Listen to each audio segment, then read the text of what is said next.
ایران، ترکی، یونان اور اسپین کا ڈنکی روٹ غربا کا روٹ تھا، اور غریب خاندانوں کے ان بچوں کے لیے تھا جن پر یہاں کے سسٹم اور حاکموں نے زندگی تنگ کر دی تھی۔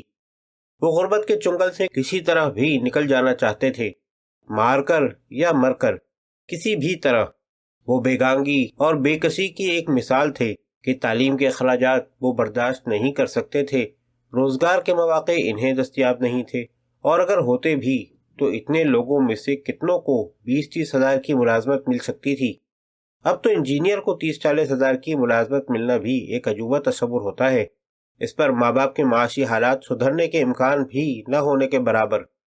دوئم، اس ڈنکی روڈ میں ٹائم فیکٹر بھی تھا کہ کہیں پہنچنے کے لیے 2-3 ماہ اور بسا اوقات 1 سال تک کا عرصہ لگ سکتا تھا، اور واقعتاً لگا بھی کہ ایک 14 سالہ لڑکا 1 سال تک ترکیہ میں ایک مہربان کے گھر میں مقیم رہا۔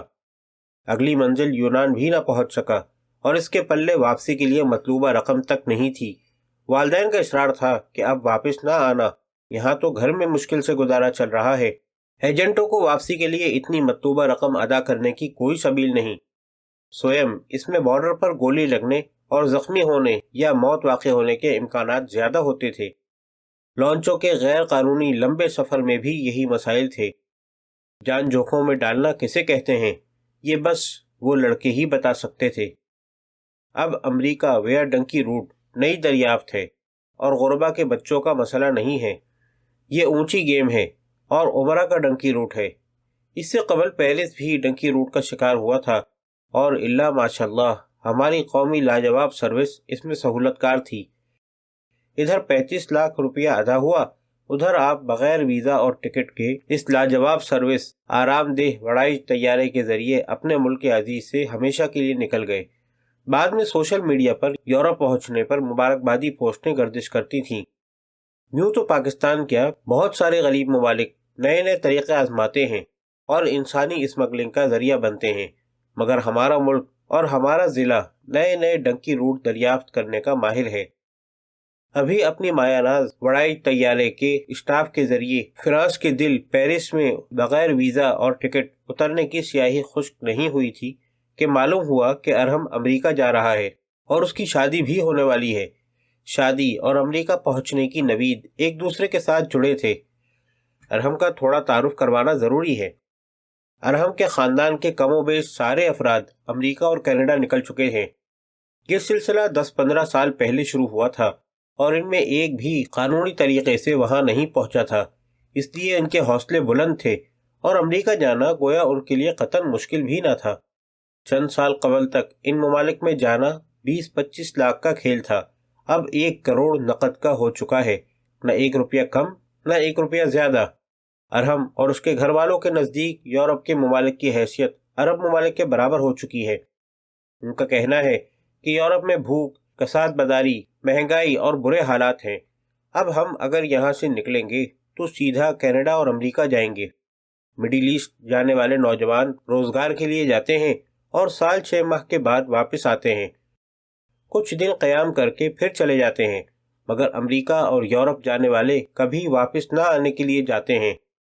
اب امریکہ بذریعہ ڈنکی روٹ متعارف کرانے کا سہرا تو کسی عالمی گینگ کے سر ہوگا، مگر ہمارے ضلع کے عمرہ کے لڑکے اس کے لیے دیوانے ہو چکے ہیں۔ یہ ڈنکی روٹ دنیا کی نمبر 1 ایئر کمپنیوں کے ذریعے انجام پاتا ہے۔ یہاں وڑائی طیارہ والی کارستانی کی گنجائش نہیں، اس لیے ان کمپنیوں کا نام ہی تو ان کی پہچان ہے۔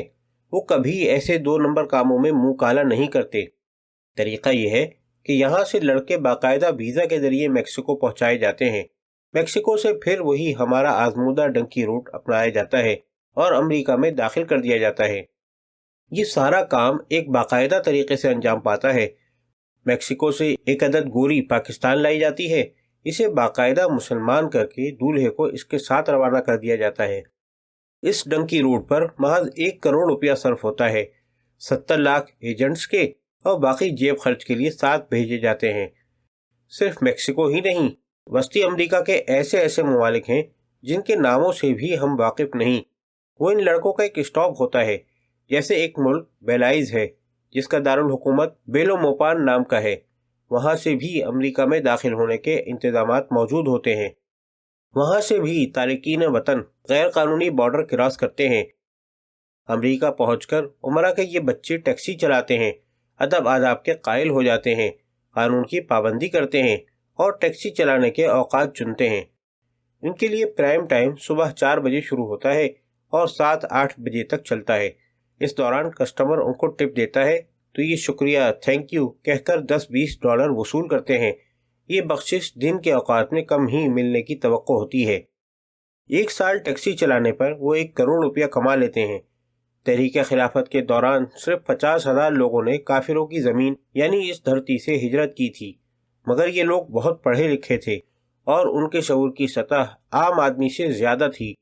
وہ ہمارے علاقوں سے گزر کر ہی اسلامی ملک افغانستان گئے تھے۔ یہ فتویٰ ابوالکلام آزاد نے دیا تھا۔ پاسپورٹ کا نظام 20ویں صدی کا تحفہ ہے، ورنہ موجودہ حالات میں تو ہر دوسرا پاکستانی اس ڈنکی روٹ کا انتخاب کر لیتا اور کسی فتوے کا طلبگار بھی نہیں ہوتا۔